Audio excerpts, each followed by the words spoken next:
banke. Kakav je to način da naplaćujete tako skupo karte? To je mnogo je stvarno. Ko hoće nek izvoli, ko neće, drum je džabe. Čiča? Čiča? A ti imaš kartu? Kakvu kartu? Avionsku! To nije smešno, znaš? Pustile bi... Ko to tamo peva, bre? Suzu koju... Čuješ li ti mene, bre? Sad rekao da ne pevaš? A? Meni kažem. Tebi! Pijane putnike nešto vozi. Pre svega ja uopšte nisam pijan. Evo da ima da čutiš. Samo mi još to falilo i Fredina počne da mi peva i. Pa jel onda mogu da plačem? Pare, ja ako te propustim kroz šake, plakaće, znaš kako? Ona dvojica tamo. Kad ti kradu i kad ih gledaš. More, ubio bi da me pipnu za džep.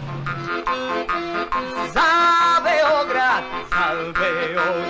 ti